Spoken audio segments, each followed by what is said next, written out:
what psychedelics have done for my life has helped me like learn about how to take care of myself in a better way. Biggest thing for integration that I found in my life is getting outside. You know, getting outside, moving your body, being with the natural elements of the earth, and just listening. Microdosing on some alien. I think medicine? This will be the next new frontier of psychedelic medicine is alien medicine.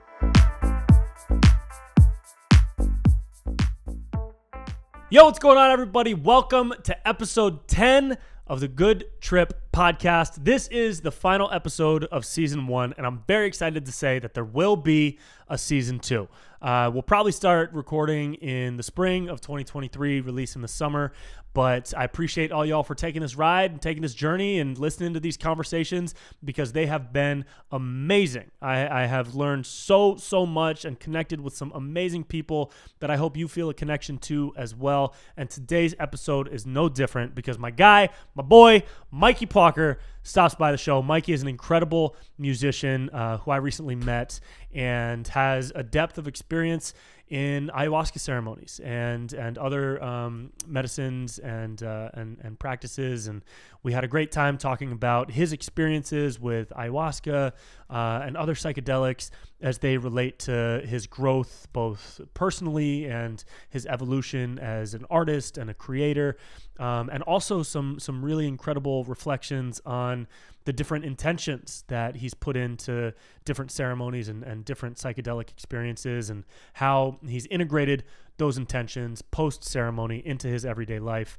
Very fascinating guy, awesome conversation. But first, a quick shout out to our sponsors for making the show possible. Doc Parsley's Sleep Remedy is my go-to sleep supplement. I take this on the road with me all the time. It comes in the form of tea or capsules, and I highly recommend it. It's got a proprietary blend of L-tryptophan, magnesium, vitamin B3, vitamin D, and a couple other awesome ingredients that can help you ease into sleep so that you can wake up the next day feeling refreshed and rejuvenated and ready to put your light into the world. Check out docparsley.com/Brent to learn more about how you can optimize your sleep. And a quick shout out to Odyssey Elixir. I love Odyssey Elixir because it gives me clean, focused energy without any of the anxiety or jitters that I get sometimes from coffee or other energy drinks. And a big reason for that is the mushroom extracts that go into Odyssey. Not psychedelic mushrooms, not yet anyways, but 2,500 milligrams of lion's mane and cordyceps boosts your mood and just it seems to fire my brain at a different cadence. I approach creative projects or just daily life with a different mood, a different approach, and the caffeine is 85 milligrams from green tea. So it's a different, more fluid and focused energy than you'll get from other forms of caffeine and other energy drinks. Check out odysseyelixir.com, also available to order on Amazon. And go to odysseyelixir.com and find them in the store and go pull them off the shelf. And if you ever need to meditate, you can also use Odyssey as a meditation point of focus because it's got Metatron's cube right there on the front. How dope is that? You can stare at it right now and just trip out a little bit and then come back to life and live the rest of your life with clean, focused energy. Shout out to Odyssey. And with that, please enjoy this uninterrupted trip with my good buddy, Mikey Pauker. Dude, I love your music. Oh, thank you so much. I was listening to it on my whole drive back here. Oh, you were? Yeah. Great. Yeah, I was vibing out. All right. Yeah, it was really cool. I'm glad you liked it. Where are you from? We've only met once, so this is like this is really cool. We have so many mutual friends. Yeah. Like Nate and everybody. Right. So I'm stoked to have you on. But I'm just, we'll get into all the fun stuff. Okay. But I guess first, where are you from, bro? Where are you from? So I'm originally from. Where does Mikey Pauker hail from? All right. I'm from Laguna Beach, just an hour south of here. I grew up. Went to high school in Aliso Viejo, California, which is an hour south, and spent a lot of my time in Orange County as a child. And you're still down there now? Well, I moved back. You moved back? Okay, cool. I moved back in 2021. I'm trying to wait. Is that correct? Yeah, 2021. I actually moved back because I was dating a woman that brought me down to be closer to her, and actually introduced me to a community where we drink ayahuasca. Cool. So I moved back. Not casually, I assume. No. You're not just putting down shots on Thursdays. No, it's like it's deep. Yeah, they're like they're technically I think like a legal church. Awesome. So yeah, so I moved back to do that, and yeah, I didn't leave ever since. I mean, it's been really nice to be back. Also, to be closer to my family. Cool. They're getting older, so I just wanted to. Yeah. It's like you don't know, like one moment they could be gone. Yeah. How long ago was it that you started getting integrated into that ayahuasca community? Then, yeah, 2021. 21. So it's been a couple years. Yeah, it's been a couple years working with grandmother, and the community, it's really special. I actually never thought that. I always got a lot of no's in my system when people would invite me to go to, ayahuasca ceremonies. People were like Mikey, like you have to do it, like you need it, and like for me, I think it's like a symptom. I think of like medicine communities when individuals like say to you like you need the medicine, because I actually like don't think anyone needs medicine. That like the medicine is here to remind you of your true essence, which is essentially love. And it's to clear, like it's to polish the mirror so that therefore we can be in presence. And so finally there was a moment when I realized that the medicine, it was actually, I was watching Lil Dicky. I was watching Dave. Yeah. Yeah. Which episode? I only saw season 1 of Dave. So did he have an ayahuasca episode? Yeah, it was. Well, it was technically he was drinking combo, which was really weird. Drinking combo? Yeah, that's what he said, at least in the episode, which was weird because first of all, I've never tried combo. Second of all, I don't know you can drink it. Yeah, me neither. But it was in the episode where he went to Rick Rubin's house. Did you see this episode? No. So we went to Rick Rubin's house because he's like, has all this writer's block. And it's a very spiritual, auspicious show. And he showed up and, he's trying to find Rick. And he meets, Rick's assistant who takes him on a spiritual walk. And he's like, what am I doing here? And all this stuff is happening. And then they give him this combo to drink. And he drinks. He's like, what is this? And they told him to get into a float tank. And he gets in a float tank. And he has this whole prophetic vision that like you didn't know technically. Like as you're watching the show, it was like a surreal vision. Where he like ends up eating his friend's arm and like having a weird thing, and then ends up in this white golden chamber or this white palace where he meets his self, like his creative self. And his creative self shows him basically this beat that he made of his like, he was like, would you like me to show you what I've been working on? And it was like this deep, incredible, like the best thing he's ever written. Whoa. And it was he just got a taste of like what Lil Dicky could be on when he was totally in alignment. And then he wakes up and he's like, because he's drowning in the float tank, and he runs all the way to the studio and he just says to the studio guys, hit the beat, and he just goes. And then you see Rick Rubin on the outside just kind of like bobbing his head. And literally right after the episode, I was like, I want to drink ayahuasca. Wow. Yeah. So that was a big influential moment for you. Well, it was the craziest thing was the next day. The next day, I call up a rabbi friend of mine, Shimon. He's visiting from Israel. And I said to him, hey, what are you up to tonight? And he's like, hey, I'm pouring ayahuasca. Do you want to come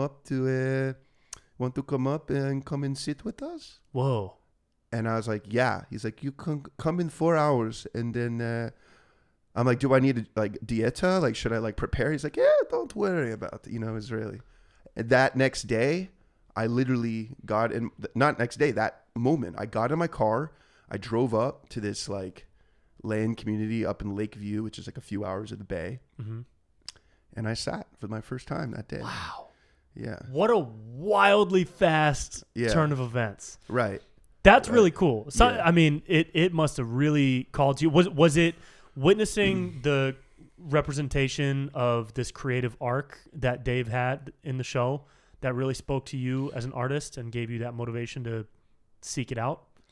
I think for me, I was in a moment of my career where I felt like this desire to dig deeper into my songwriting. And also I was just feeling ready for an up-leveling in my relationships and in my life. And I was ready to jump in. Yeah. And, I've over the course of my life, I've probably been invited to hundreds of circles to sit with different medicine people. But this rabbi, I've always felt connected to. And when he said, I just made a choice. Like, it was almost as if I wasn't speaking. Like, there was something in me that was like, yes, this is the time. And it was, it was a few days after my grandmother died. So I was just at her funeral a couple days before. So this all happened. My grandma died. I got back home, watched Dave, said I want to drink medicine. Next day, drinking medicine all weekend. And during the ceremony, literally my grandmother, like, her face speaking to me. First night was one of the most beautiful psychedelic experiences of my life. And I had a conversation with my grandmother. Second night, medicine put me right to sleep. I literally passed out and woke up 8 hours later. Wow. Do you remember anything from that 8 hours? I don't remember anything. Do you think you might have had an experience within that 8 hours that you can't recall, but that might be integrated into yourself now still? I mean, it's definitely possible. I still to this day don't remember what happened. I only say because I've talked to quite a few people who have sat in those types of circles, and there are things that they don't remember, but there are like emotional states that they can reach now coming out of the other side of those circles, or like mentalities and mindfulness, levels of mindfulness that they have, even though they don't remember the experience. In the integration now, they just feel different. So something must have happened within that. Something definitely happened, because I know that I was not in the circle. I woke up on a couch in the other room, know, and I somebody woke me up. He's like, Mikey, they're all, it was literally, I was in a room of, the whole room was Israelis. Wow. So a lot of them were just out of the army, and what happens, after, I don't know if people understand about Israel, but like everybody in that country, most people, unless you're like really religious, they all serve in the army. 2 years? At least 2 years. It might be longer than that. Okay. I know women are shorter. And so I don't know the exact amount of time, but a lot of the time people, then they leave and they go to India, because they're trying to, think about having to like run from missiles and being in combat. Like, you need to decompress from that kind of intensive stuff. So they go to like South America and Guatemala and Bali and, Guam, all the cool places. Yeah. And also like drink medicine, I think, to like integrate, being in a war. Dude, I'm friends with a lot of former military guys through Black Rifle Coffee and this organization called VETS, Veterans Exploring Treatment Solutions. Yeah. And the VETS in particular is amazing because they raise money to send veterans to Mexico for ibogaine and ayahuasca ceremonies. Wow. So they'll send them down, they'll put them up. Their main goal is to lower veteran suicide. Which is pretty incredible. And so it totally makes sense to me that would happen. It's surprising that it happens in other places, but at the same time, it totally makes sense because that being in the military in a life of constant combat and conflict is something you got to balance out, Yeah. So I totally get that. Well, I'm glad that in addition that there's other organizations, people are focusing on different, structure, and I would guess like, therapeutic systems for individuals to go through to integrate these experiences. Like I know for me, what psychedelics have done for my life has helped me like learn about how to take care of myself in a better way. Like I go to the medicine for the medicine to teach me. And it's funny, I feel like a lot of times people are like, I took this medicine, and I'm like, it's so funny you say that because I feel like the medicine is taking me. And part of the reason why I call it medicine is because like recreationally, I'm not the kind of person who's like, hey, like let's go and, drop some acid and go to a show or whatnot, because like I'm so sensitive. Like when I smoked weed when I was in, college, I would take one hit and I'd be blasted, So yeah, it's just really great to know that there are, communities gathering to, help bring out the love and help people integrate through psychedelic, medicine. Let me ask you this, bro. So I was not raised religious. Yeah. You were raised in Judaism. Yes. Yeah. So I only have an outsider's point of view toward how religions might stigmatize different substances or lifestyles. My whole family's Italian Catholic. very traditionally Italian Catholic until my mom, who's basically a hippie, and raised me in a similar manner. But I know for Catholics and Christians, a lot of drug use is just drug use. Like there is not really medicine. That term isn't really used as liberally as people like us might use it. I'm curious what, if any, stigmas there are in Judaism. And as you were coming up in your community, were drugs and medicines and practices like that ever discussed? Is there any type of psychedelic influence in like ancient Judaism that you know of? Yes. Cool. There's a lot. So in ancient Judaism, yes, psychedelics were integrated into the day-to-day experience of worshiping Jewish people. I mean, it's really funny you say that because I went to a conference a couple years ago called the Jewish Psychedelic Conference or Summit. Oh, no way. Yeah. So that's wild. It's really cool. I mean, I think Rabbi Zach up in Berkeley started it with my friend Madison Margolin. She writes for Double Blind. I think that's her magazine.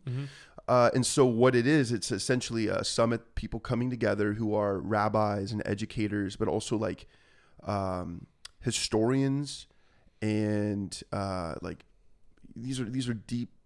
These people are like really deep into the history of how psychedelics have been involved in Judaism. One of the things that I've come to find out that was pretty trippy that I didn't know was that in the Holy of Holies, which is like in Jerusalem, where we would have the first and second temple, inside the Holy of the Holies, which is like where the priests would go in, the Kohanim would go in and they'd make animal sacrifices on this fire. First of all, they had a fire that never went out. It would say Eish Tukat Talmid. It was this fire that was ultimately always burning on the altar. And I don't know if you ever go to like sacred music festivals where they would have a fire. Sacred fire. Think about the sacred fire going on for years. Wow. And these priests coming in and they're offering, different spices, right? Cedar, tobacco, cannabis, copal, like all the things all of our community talks about. But I'm talking about like free form herbs. It wasn't yet, they were really using resins, but we're talking about bringing these in, making offerings on the fire, praying to Creator, putting it on the smoke, taking the, animal sacrifices, putting them on the altar. And then in the chamber, what that does is it brings the prayer up to Creator. And then in there, in addition, were the Levites. So Levite, the root of the word Levite is the word Lev. And what is Lev? Lev means heart, like devotion. And so those were the people, and it's for some reason they all had red hair. Oh, really? And they were all musicians. My mother was a Levi, but my father was a Yisrael. So it's an interesting thing. I'm not technically a Levite, but I think that's why I became a musician, because I came from her family. But the reason I'm bringing this up is the center of the chamber was constructed with acacia wood. So acacia wood grows indigenously in Judea, aka Israel. So the Jews are from Judea, which is the place where that's from. And what grew there was acacia wood, acacia trees. And the main compound in acacia wood is DMT. So they would burn the hallway, hotbox it with DMT. Whoa. And then they would pray to Creator. So in the Holy of Holies, that the Jewish people, we always face the East if you're in North America. If you're in India, maybe you'd face the West. But everyone's facing towards this temple where they say the prophecy is that in the time of the Moshiach, the time of, the apocalyptic time, that there will be some human. It's like this Christian conspiracy, this Christian idea as well, that they think Jesus is going to come back. Well, we're talking about this idea of a human being, or maybe a consciousness. I think of it as a consciousness. But they say that the same place where that those temples have been, there's going to be a creation of another temple. But in the center of that, in the center of our chamber of worship, is DMT.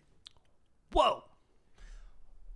So this is something that most Jewish people don't even know about, but I learned about it from some archaeologists that found proof of this. And would it happen ceremonially, or would it be kind of regular? I mean, everything was ceremonious. Like the whole thing was a ceremony happening nonstop on the altar. Like I don't know. Oh, so it was somewhat nonstop, it's continuous. The Okay. entire chamber was they were burning acacia.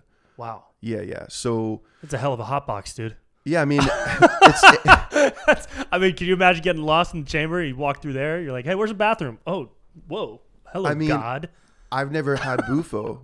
I've never tried bufo. Me neither. I've never, but I hear it's like, for me, I hear it's 15 to 20, it could be 20, maybe to an hour. I don't know of how long it is. I hear it's like a rocket ship, but could you imagine like your job is to go in and make offerings and somehow remember what you're there to do.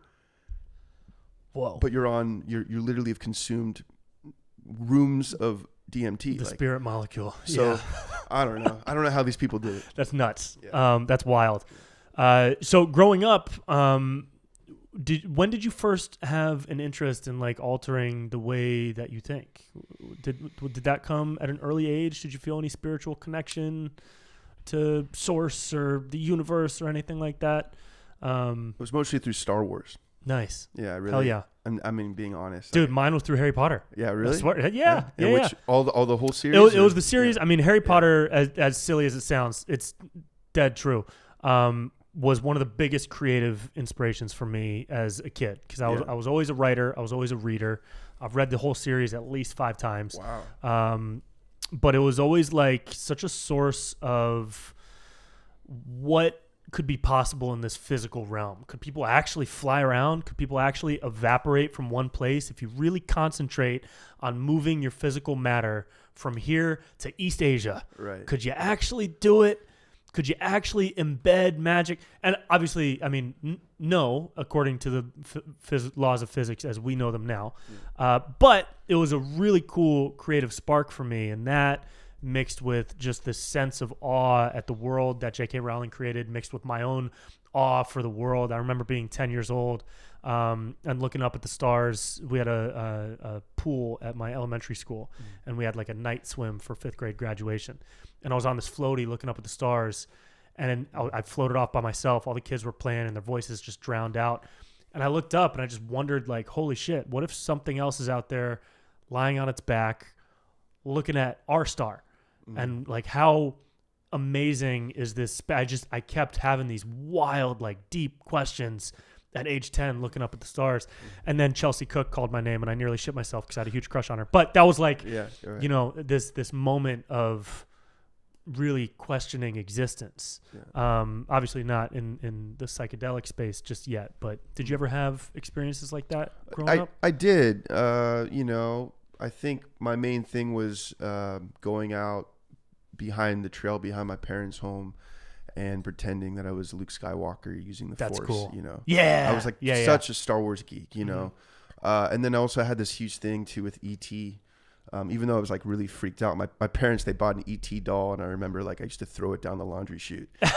Were you a little scared of it? I was a little freaked out by it. It looks a little creepy, dude. Yeah, it's like all oily. The fingers are always like oily. But like, he was like friends. I was like, why is he like... No, it's like a weird old elephant trunk penis. Yeah, it's trippy.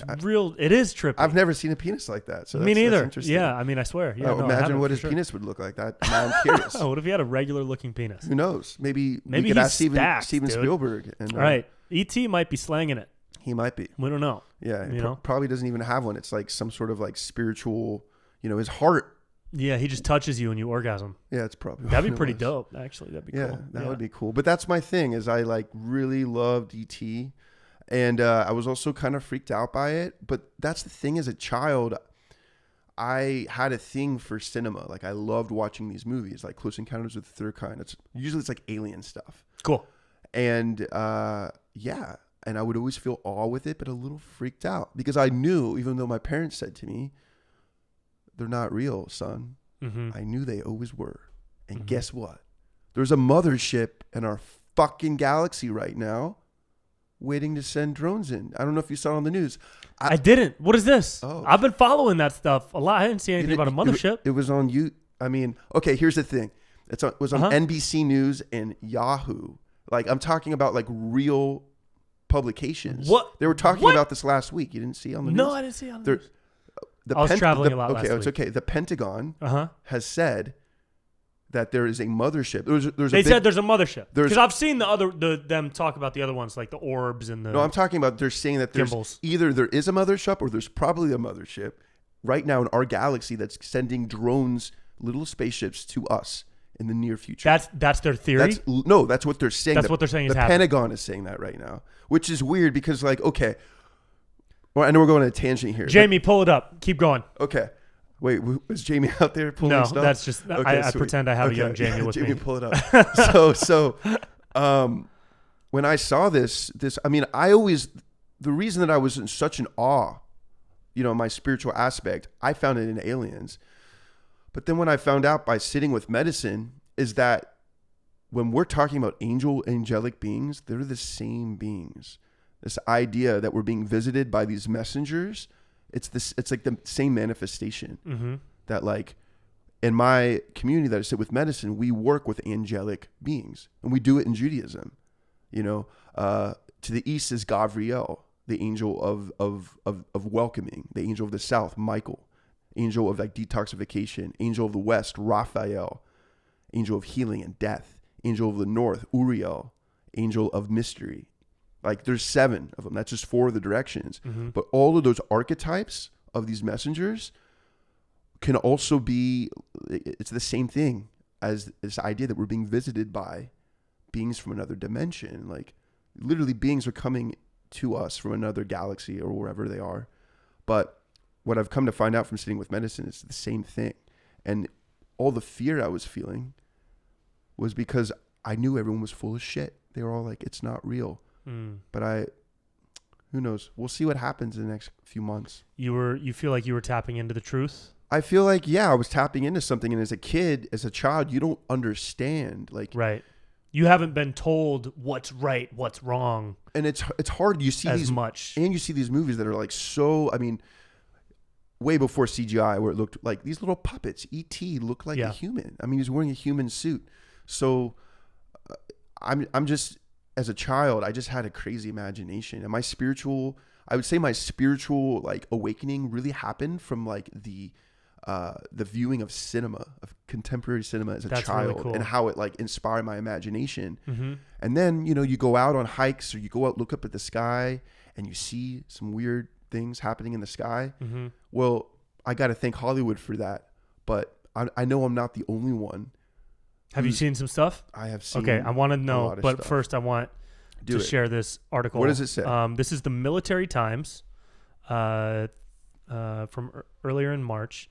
There's a possibility that extraterrestrial motherships and smaller probes may be visiting planets in our solar system. The head of the Pentagon's Unidentified Aerial Phenomena Research Office noted in a report draft shared Tuesday. Quote, an artificial interstellar object could potentially be a parent craft that releases many small probes during its close passage to Earth, an operational construct not too dissimilar from NASA missions, says Sean Kirkpatrick, director of the Pentagon's Anomaly Resolution Office. Co-authored by Abraham Loeb. I wonder if that's a relation to Ari Loeb, or is that the same guy? Do you know who Avi Loeb? Ari Loeb? No. He theorized that on Oumuamua. You remember that when that thing crossed paths? I forget the name. It was Oumuamua or something meteor? like that. It was the long oblong. He thought that was thing. a spaceship. Yeah. So right. That's nuts, dude. That makes sense though. If it's that actually makes the most sense that it would be some massive mothership that's too far away or too good at hiding for us to see, sending a ton of drones out here that we can't. Well, it's interesting because when I read the article, I read it on a few different things. Some say there's a potentiality, and some of the articles saying it's absolute. It's actually fact. Yeah. So, but regardless that we're having this conversation, I mean that's a miracle in itself, dude, for sure. That it's like it's permeated, it's penetrated our mainstream narrative. That these conversations are actually happening now. I find that just like it's almost like a movie in itself, like a sci-fi. Yeah, it's a trip. So what have you seen personally? Have you seen some stuff out there? I have. What have you seen, bro? All right. I gotta know. Let me see. So I have two stories. One story, I went to school at San Francisco State. You were at UC Santa Cruz? UC Santa Cruz for 2 years, yeah. When did you graduate? I left Santa Cruz in 2010, and then I went to Santa Barbara for 2 years. Okay, so I'm a little older. At 07. 07 high school or college? 07 college. Okay, cool. Okay, SF State. But I think it was 06. 06, I'm driving home late at night to go visit my family down here. I'm on the 5 freeway. I'm driving down, and all of a sudden, I look over my car, and there's this bright light over my car, and it's matching. There's a group of cars matching our speed, and we're all going the same speed. And I'm like, what is that? Is that like is that a crop duster in the night, or is that a helicopter? Like, I'm not hearing any noise. So what I do is I get to the back of the cars, and I go to the right, and I just start slowing down. And then I literally watch this orb of light beat right over the cars. And then it stops in the middle of the highway. Whoa. And I'm sitting there, and I'm like, well, I didn't eat any edibles, obviously, 'cause I'm driving. Yeah. You know, and I'm looking at this light. I'm like, okay, well, what? No joke. I see it do this. It goes to the right side of the road. I've never, first of all, seen any object do something like that. And then to the left, and then just like streak in the sky, gone. What? Completely gone. Did it make a sound? Was it making any type of no recognizable noises? sound? Nothing. No noises. No noises. Nothing. Is crazy. Yeah. So here's the thing: is like no noises is nuts. Yeah, I'm not the kind of an individual that usually sees things. Yeah. Like that's not like my gift. Yeah. I have friends that see auras and all those kinds of things. Like I've only seen in my life spaceship, these kinds of things multiple times. Or I've been like the other time, Vision Quest, Passover. I'm going there next week to be there to help with Shabbat. Cool. So next, I usually go every year out to the desert, Mojave Desert. I'm on a Vision Quest like 5 years ago, sitting there looking up at the sky. And it's about, maybe, I don't even know what time it is because you don't have a clock. But I see these stars that start to just move a little bit. Like they're moving together in like a sequence. And then I'm like, okay, well, that's interesting. And I keep looking at them. And then they like one of the stars just goes like all the way over here and just stops. And then the other star like goes over here and stops. And I'm like, what could that be? This is before drones. Yeah. And this was way far away. So I was actually thinking about it, and I went back to my map when I got home. I'm like, where are we? And on the other side of that range is Area 51. I was on the California side. Whoa. So it could have been a government flying object, but I have a good feeling. I was definitely unidentified. Yeah. So yeah, but I'm grateful, I haven't been probed yet. Yeah, so me too. Yeah. I'd much rather see than feel, for sure. Have you seen anything before? Yeah. No, I really wish I had. Yeah. We were in Sedona about a year and a half ago, 2 years ago, and did a night hike UFO tour with this wacky lady. And I say wacky in the best possible sense. She was super nice, but sometimes people are fucking wacky. Yeah. And it was just us and her, and we had the night vision goggles, like the military grade goggles. Right. She was talking nonstop about how there's 3 types of things you're going to see up in the sky. You're going to see satellites, you're going to see man-made vessels, and you're going to see UFOs. And I'm not going to say that the UFOs are alien, but I'm going to tell you right now, they're probably alien. Right. And she said the satellites are going to move in a fixed position over the sky. Right. They have an arc. It's been programmed into them to move at one speed in one line around the Earth. Anything man-made is going to have a 3-pattern flash for lights, or if it's military, 2-pattern flash, or whatever the pattern is. But she explained that. And then she said, if you see anything that's moving and then it starts moving faster, or it's moving and it starts moving slower, or it's moving one way and then it changes directions, or if it's moving and then it moves away so you stop seeing it, that's probably a UFO on the interstellar highway coming in or out of a local portal above our area. Because Sedona, you probably know about the portals of Sedona, the energy of Sedona. Yes.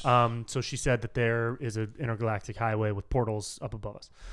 And so I looked up, we were there for like 2 hours, and I looked up and I saw satellites, for sure saw a couple of planes, and also for sure saw some things that kind of moved weird. Right. And it wasn't anything crazy. It was like one thing would move and then it looked like it would move even faster, and then it would disappear. Wow. And she was like, you saw one. That's one.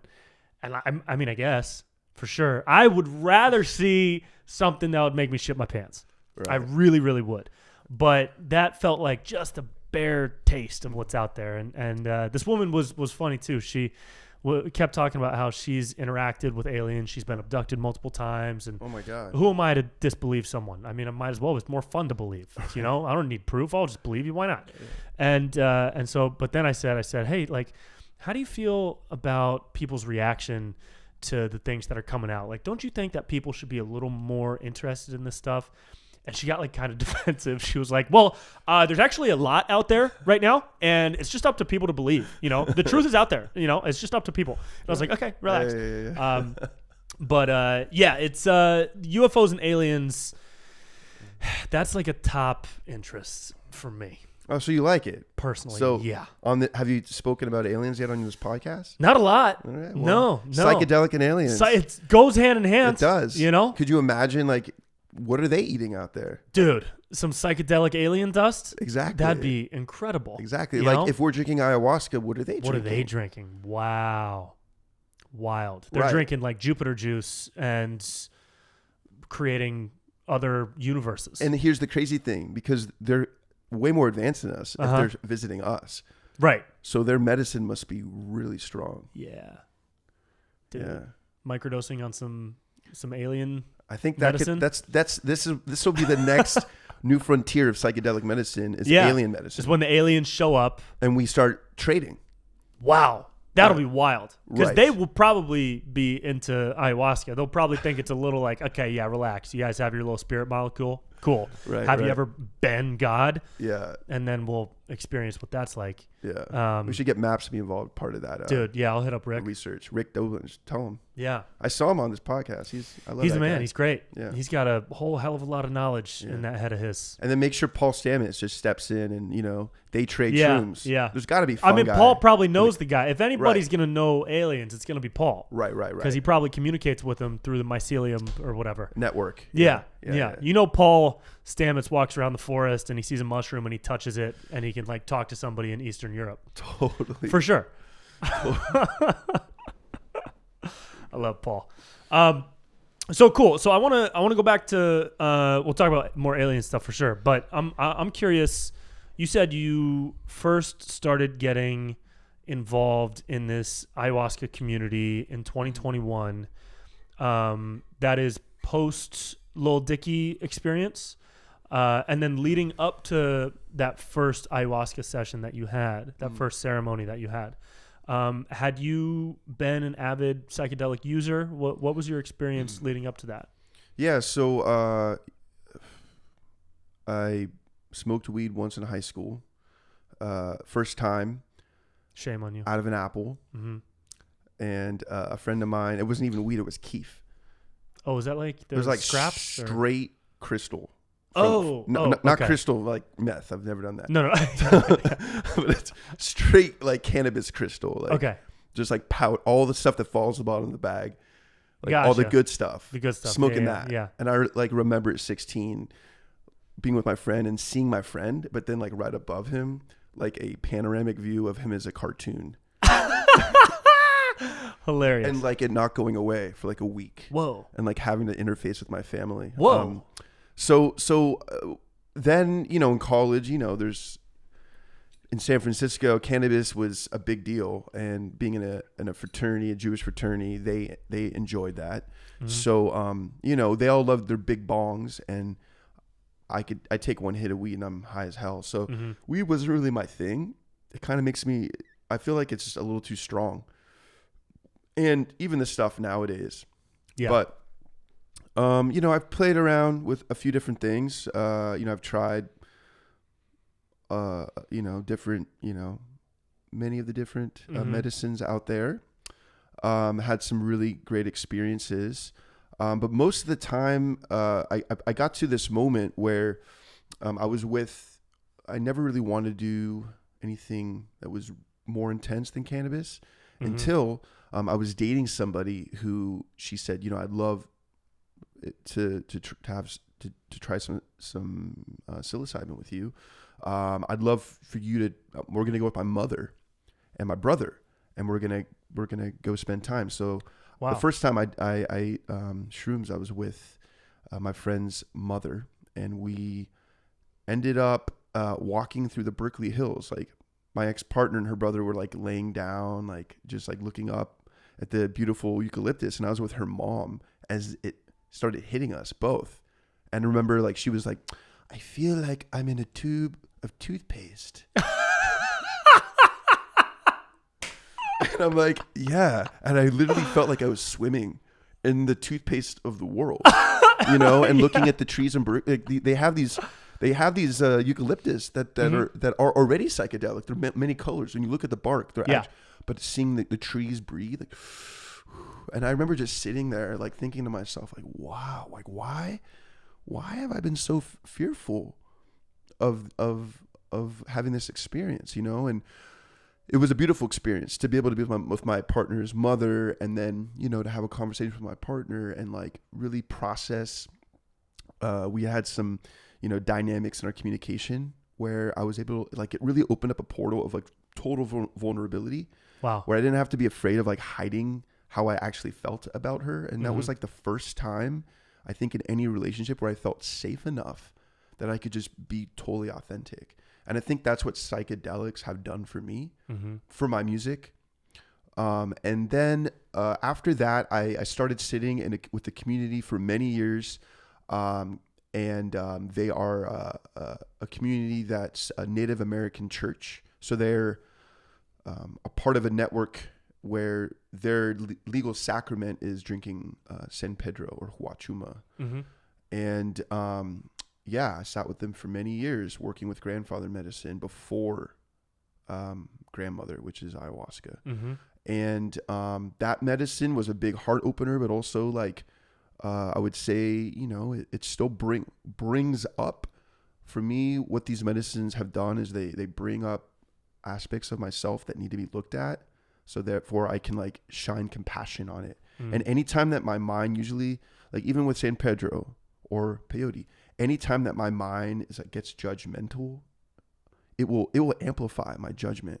But if I work with the medicine and pray with the medicine and say, like, please medicine, be tender, or please medicine, help me, the medicine will amplify that. And it's what it's shown me to do is, if I'm able to be intentional about the way I think about the world and the way I speak about the world and what I create, that the medicine will amplify that. However, if I choose to focus on, you know, it's the same that Abraham Hicks speaks about, right? This idea that if you speak about the law of attraction, you're going to manifest that. So that's what the medicine has done. And when I've sat in these ceremonies, what I really enjoy about working and praying with these medicines is it's a way to get deeper into my prayer. I've had a deep relationship with prayer when I used to be a Hasidic when I lived in Jerusalem. So I've had that practice for a very long time. But then when you also work with a being like Huachuma cactus, and you look at that beautiful glass of medicine and you look into it and you say hello and say, hey, medicine, like, please help me.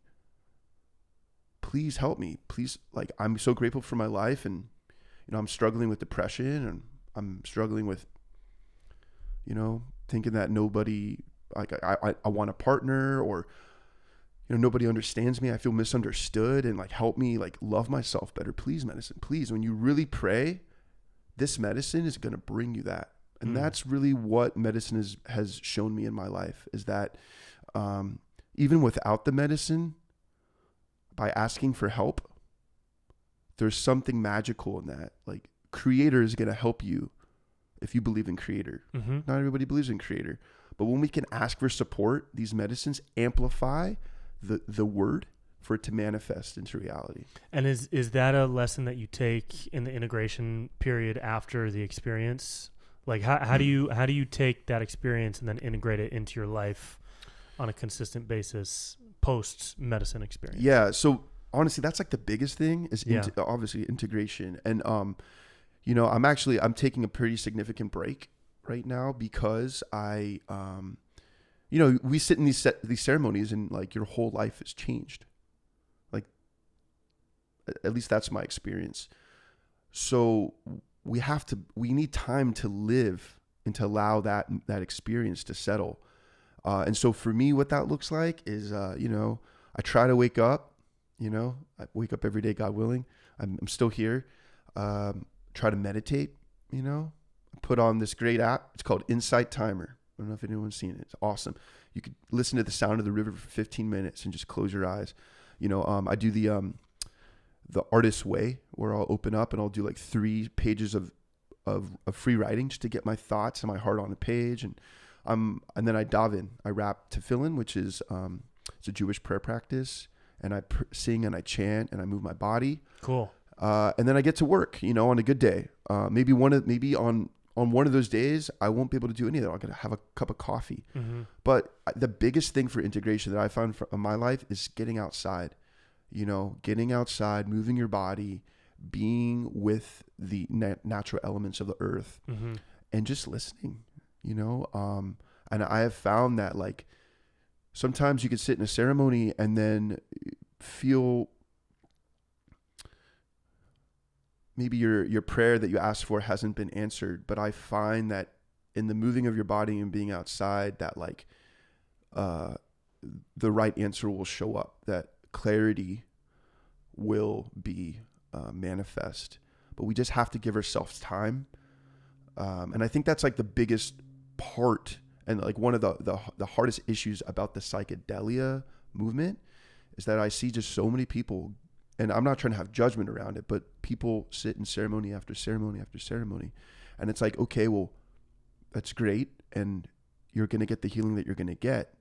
But if we're not taking that experience and constantly journaling about it and having inquiry without medicine in our body, right, then what is the point? Taking the things that you experienced during the ceremony itself, and constantly reflecting on them in your day-to-day life. 100% reflecting and doing whatever it is that whatever those practices are that allow you to do that. Right. Everybody's different. Right. And sitting with medicine isn't for everybody.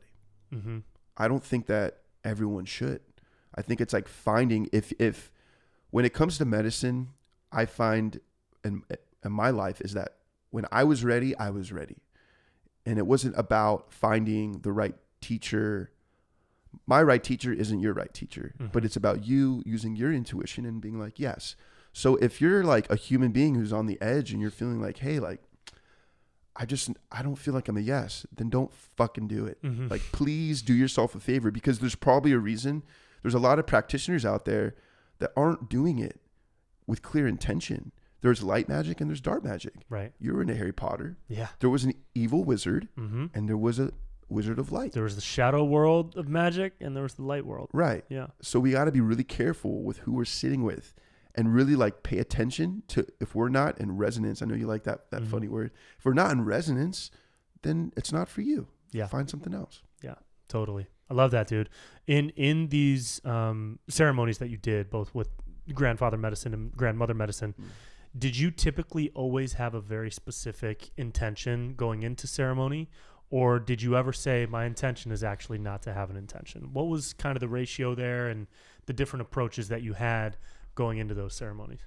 Yeah, well, gratefully, the communities I've been a part of, they always like, they put a lot of priority on the intention of it. Mm-hmm. And they really do ask you to show up with a question.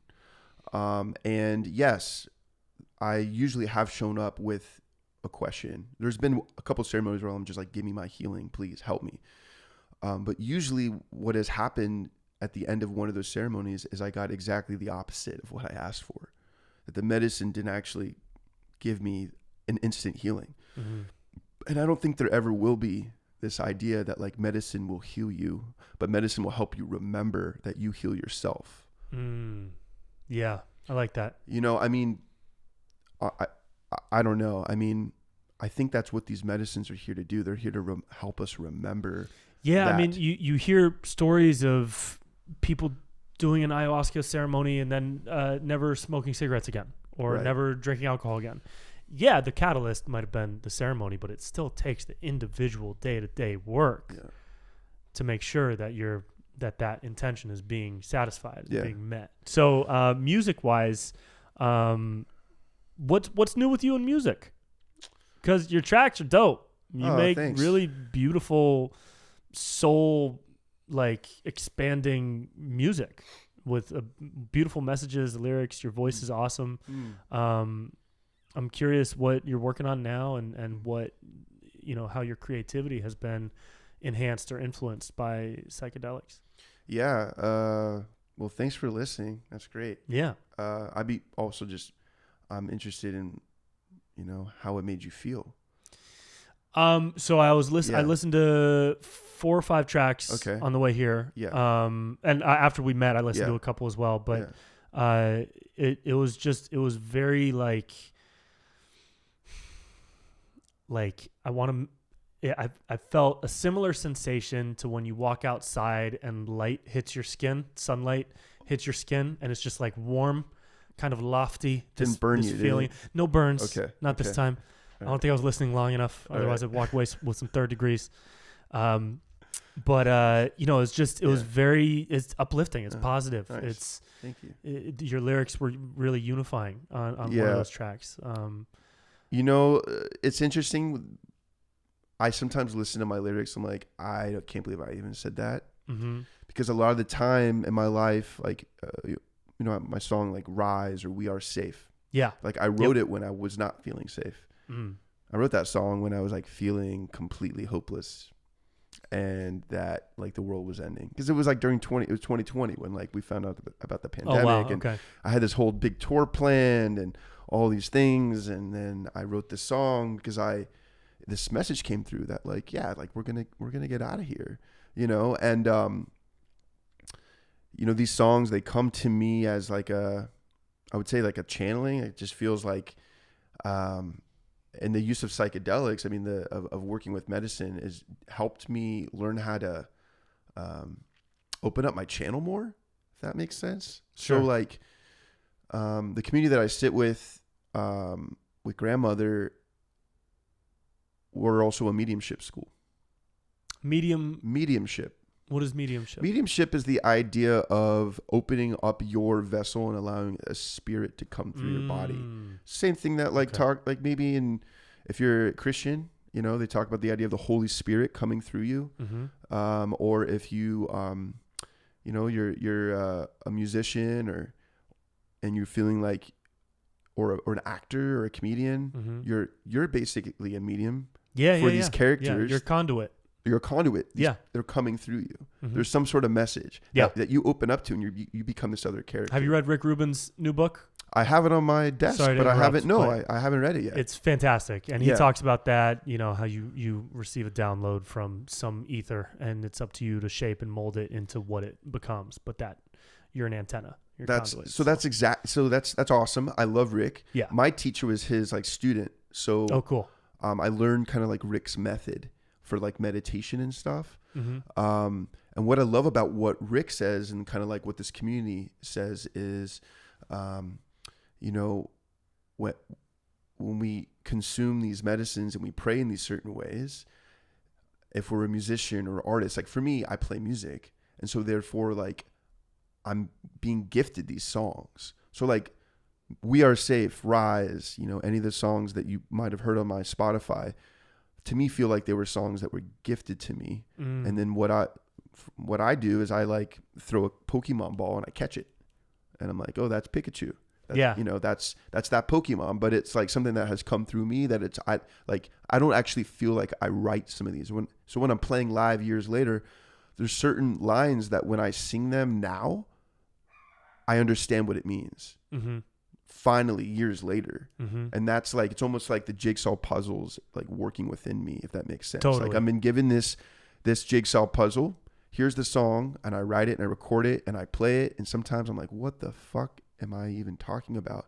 And years later, during some show in the middle of Tucson, Arizona, I'm like, oh, that's what that means. Mm-hmm. So yeah, the use of the working with psychedelics, I feel like what it does for me is it opens up my channel so I can receive more codes that I can share with people and then learn about it through my own life experiences. Yeah. And so as far as my music, newer music, I've been writing a lot of reggae music. So I actually have a song coming out on April 14th with a producer and co-writer. His name is Cass Haley.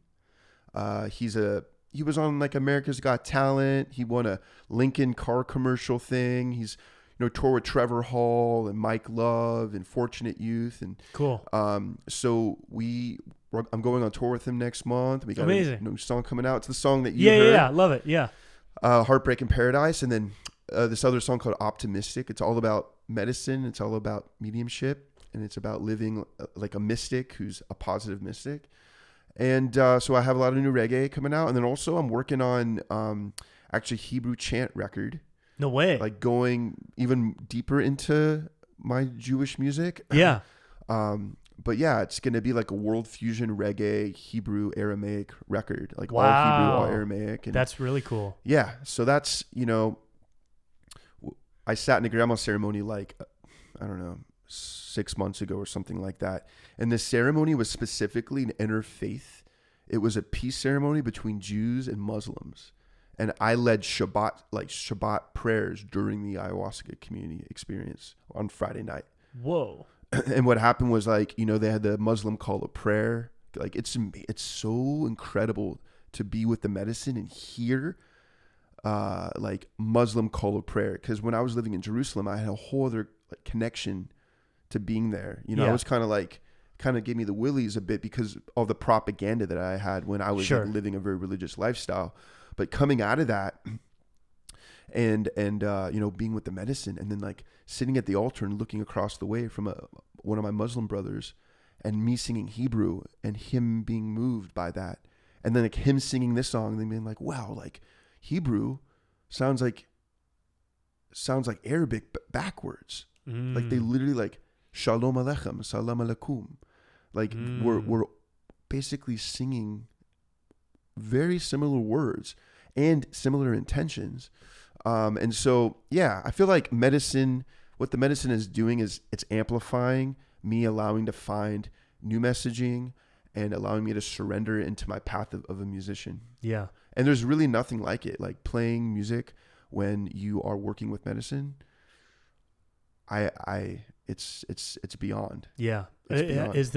Are there any types of medicines that which specific medicines do you use more often with creative intentions? Because I would just assume, and I might be wrong, that sitting in a ceremony is maybe less frequent than, for me, I'll just give you an example, is I microdose psilocybin often. I'm on a protocol a couple times a week, and then for a month or two, and then a month off. Do you actually feel it on a daily basis? When I microdose, I feel a very subtle, my brain moves different. It pulses different. I feel like the neurons are firing just slightly differently. I'm not looking around seeing the trees really breathe as much as if I took, a gram or more. But at the microdose level that I do, I just approach creative objectives differently. I approach creative objectives with a little bit more of my heart is a little bit more open to what else could this be, or I'm feeling a little more silly on it. Honestly, a lot of the times I'm feeling sillier, or even microdosing LSD, which is not as often as I do psilocybin, but a fair handful of times in the past year has actually given me some of the funniest, like coolest ideas, or even like additions to ideas, or like I take a script idea and I turn a character this way instead, or I turn the narrative this way, and oh my God, I love it. And then the next day I don't microdose at all, so now I can integrate everything that I was thinking with a very straightly sober mentality, but I feel where I was going in that moment. And so I'm curious if what medicines you have felt more creatively inspired by, and in what types of settings, and maybe it is the ceremonies, maybe it's other.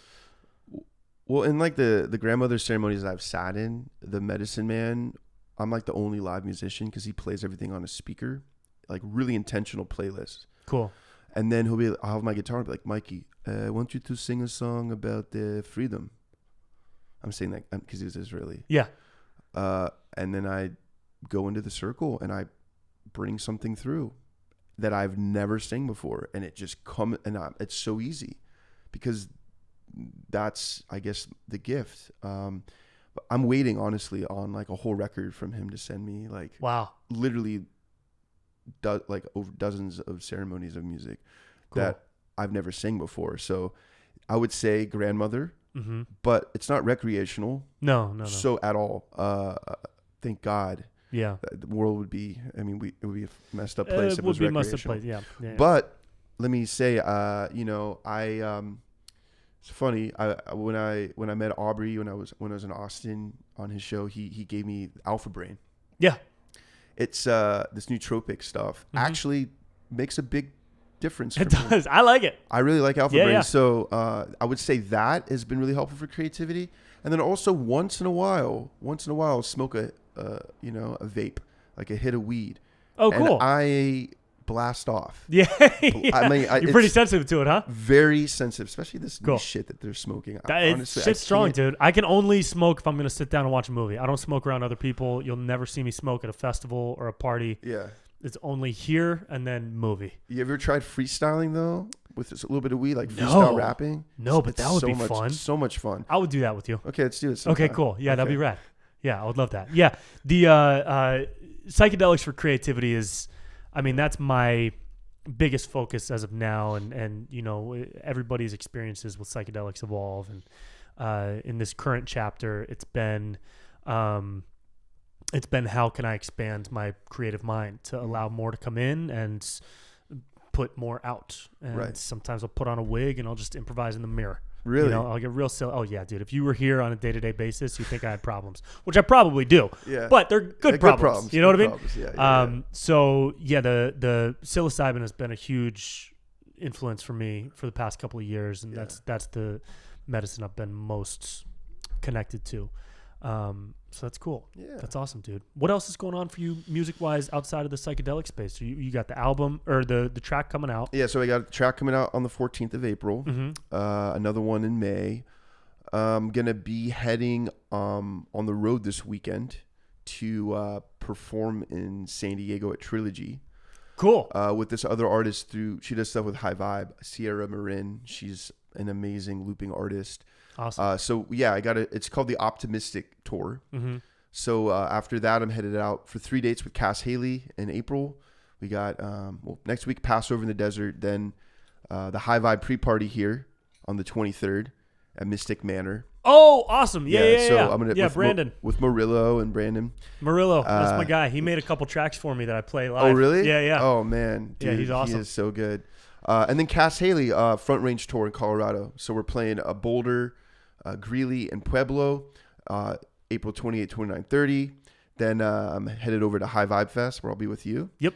That'll be fun. Quantumous and all the good stuff. And then I'm doing Harbin, the after party for High Vibe. Yeah. So if you're all at the hot spring, we'll come to the hot spring and soak. And then same thing, a soak party with Marius Stark coming up. So yeah, that's what's going on there. And then, I launched this record label called Beautiful Way Records, which is an imprint of Equanimus's or Nate's record label. So we just released a brand new track with Marius Stark on Friday. Cool. Called Keep the Light On. And if y'all don't know her, check her out. She's in a band called Starling Arrow with Rising Appalachia and Ayla Nerio and Tina Malia. It's like a best of female group. So amazing. I'm just spending a lot of my time just like supporting other artists as well, and just trying to like bring up the genre of devotional artists to give them more exposure. So amazing. Yeah. Super cool, dude. Yeah, man. That's awesome. As we near the end here, I have a couple of fun questions that I'd love to wrap it up with. Let's do it. All right. So I want to start with, for me, I remember the first time I did LSD was with our homie Nate. All right. And it was a lot. And it was in the best way. Was it a hit? It was a full tap. Wow, that's a lot. First time. That's a lot. It was a lot. It was really fun. Yeah. It was a lot. And I remember laughing harder than I've ever laughed in my entire life. Like everything was hilarious. Do you have a moment or a story where you were interacting with a psychedelic substance and it was just silly, or you thought you applied a metaphor to something that was just so wildly insane, or just like, do you have what's like a really happy, maybe trippy, crazy moment that you've had? Because we've covered a lot of very heartfelt, amazingly growth and evolutionary energies that you've experienced with different medicines. So you want something a little more... I'm curious. Yeah. Do you have any? Yeah. What's an experience for you that just like made you laugh your ass off, or really been like a silly, almost cliche, Right. if there has been one. And if not, I have a tab of acid in my closet that we can do. Oh, that's great. No. I think it was like the first time, it was like one of the first times I tried acid. I was at a party at my friend. It was his like 40th birthday, and there were 70 of us that all had a hit. All 70? Yeah. What? Yeah, it was actually... Whoa. They said the batch was from Terrence McKenna. It was like really strong stuff. Yeah. What was I? It was so funny because as it started hitting, there was a pool in the backyard, and I was like, it's just getting so fucking hot. Like I'm melting. And I just started taking off my clothes, and I just like jumped in the pool, and I was just like, felt like I was sweating while I was in the pool. Whoa. And I just remember just pretending like I was a dolphin, like jumping through the water, and then everyone started jumping in. It was like that moment. 70 dolphins. It was like that moment in Almost Famous, where it's like, I'm a golden god. Yeah. It makes sense he wanted to jump into the freaking pool. Everybody was jumping in the pool, and I was just like, we were all laughing, having the time of our life, because it was like, wow, we all had a hit of acid. We feel like we're frying brains, and no wonder everyone wants to get in the water. That's so hilarious. I remember for me that was hilarious. That's really funny. That was one of those moments. That's awesome. Right on. Okay, if I'm gonna name a couple different medicines, and I would love to hear what type of music or which artist or handful that you would listen to while experiencing this medicine, or you would recommend while experiencing. All right. You ready? All right, let's do it. We'll start with marijuana. How about weed, if you're high? Bon Iver. Cool. Ooh, that's a good one. I don't think anybody's said that one yet. Yeah, that's nice. Yeah. MDMA. MDMA. What do you love hearing when you're on MDMA? It might change from time to time, I know, depending on the setting, etc. But oh man, I'm just gonna say Equanimous. Oh, cool. Yeah. That makes sense. I mean, Molly. Yeah. Because I've never tried ecstasy, but definitely. Because ecstasy is different. There's a big difference. Yeah. I would say Equanimous. Awesome. Yeah, it's just like bliss out. Yeah. Ecstasy would be like, are we going to a rave? What's happening? That would be that's like, not for me. I don't know what that would be. Stay away from pressed pills. Okay. Yeah. Psilocybin, mushrooms. Oh. Yaima?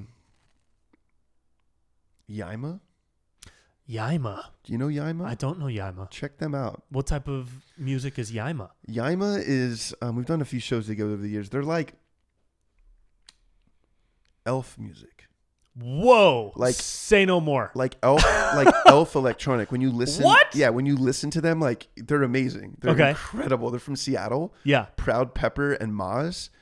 Like that's the artist names. Yeah, the two names. Like when you listen to her sing, and it's really sensual. It's like elf orgy music. Because the crowd, they all get into it. It's a very sensual experience. So how do you spell Yaima? Go to a Yaima show. I absolutely will go to a Yaima show. Yaima.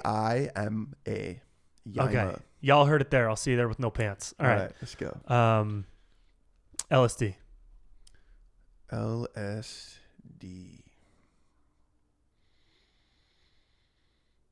LSD is a tough one because it's waves. It moves in waves. Yeah. Whatever it is, it needs to be really calm. I've never done this, but I'm curious what Mannheim Steamroller would be like. Mannheim Steamroller? Yeah, it's from like the 80s, like synth. Whoa. Like, but I'm not sure. That's a good one. That could 80s be synth music? That could be cool. Or like I would be really interested in, listening to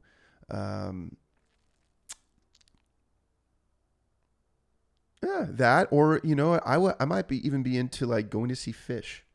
Oh, cool. Yeah. I'm not a huge Fish fan. Are you a Grateful Dead fan? They were one of my first shows I went to as a kid. Okay. I was kind of bored.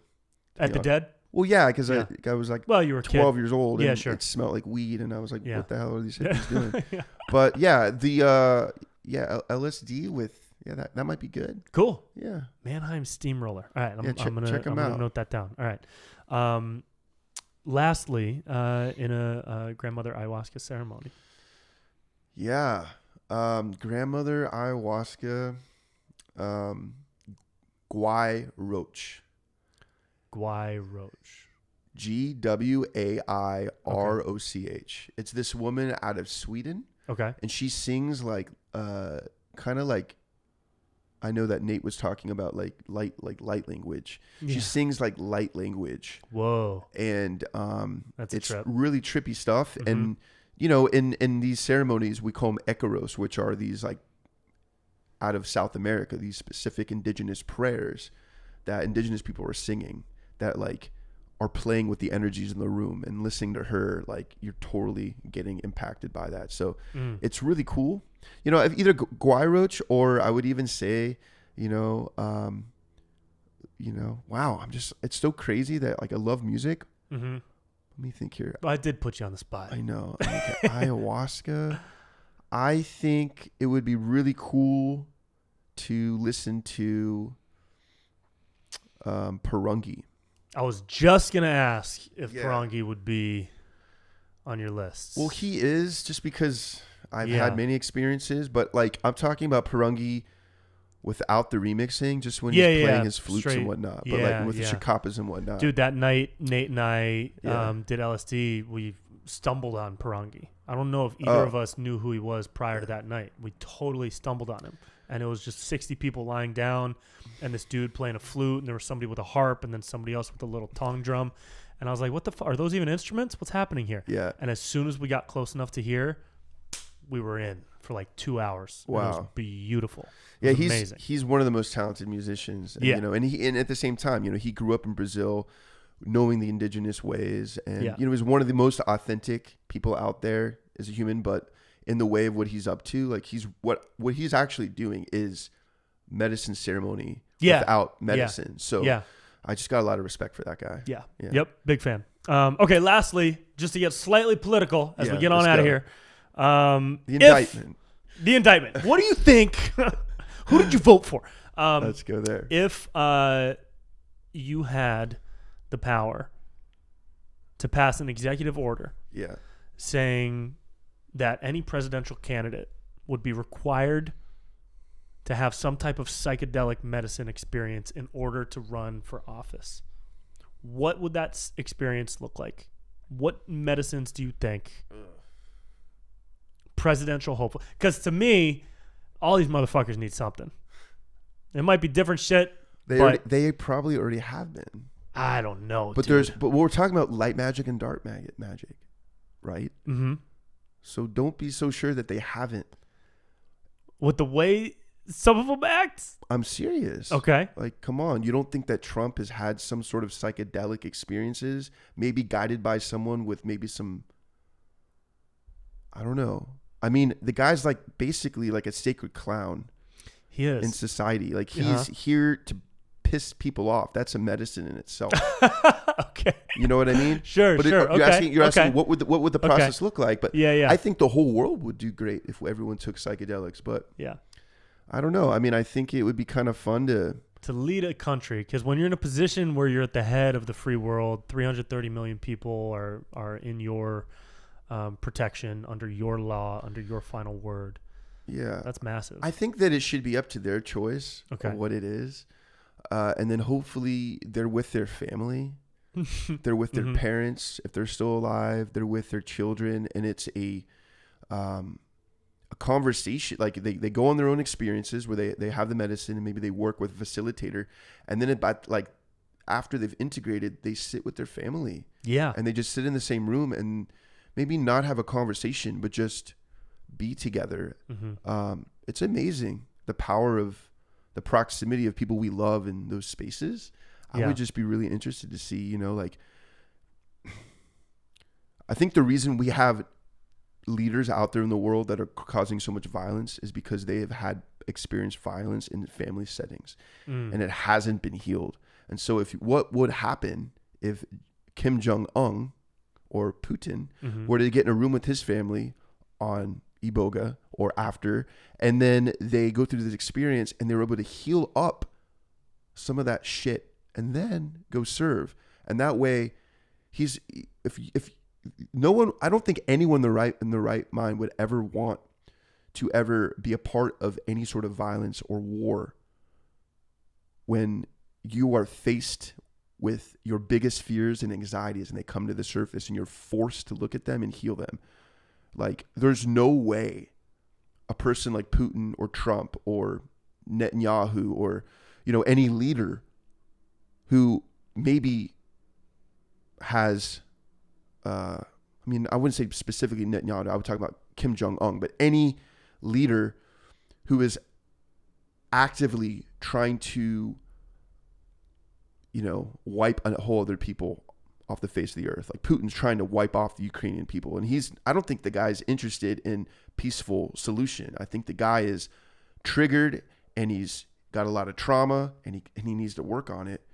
I just imagine that if he were to sit in his family container and work on himself, that he wouldn't be, I think there wouldn't be a war anymore, personally. Yeah. I mean, I used to think back in the day when I did Landmark Forum, I was like, because I was like way into gung-ho into Landmark. I was like, we got to get the whole world to do Landmark Forum. Imagine what that would be like. Yeah, that would be amazing. But like, if everyone in this world, it was mandatory, like in Israel, it's mandatory to go to the army. And that's, you know how to protect yourself. Here, if everyone were to sit with psychedelics in the world, I don't think that we would have war anymore. Yeah. And I think that's actually what the aliens are waiting for. They're waiting for all of us to have psychedelics, and then I think aliens will actually show up. As soon as our consciousness evolves. That's what's going to happen. I think Putin needs to listen to your music, bro. All right, let's do it. That's step one. I'm going to go do a concert for Putin. Where can people find you online, bro? Check out my website, MikeyPauker.com. It's MikeyPauker. Also, go to Beautiful Way Records. And yeah, I'm on Spotify. I'm on all that stuff, you know, Instagram. Follow me. And, you know, if anything you want to reach out, I'm pretty accessible. So reach out, email me. And thanks so much for having me on your show. Bro, thanks for being big down, fan. dude. I'm a big Hell fan yeah. of you. I love you, dog. I love Hell you yeah. too. See you, everybody.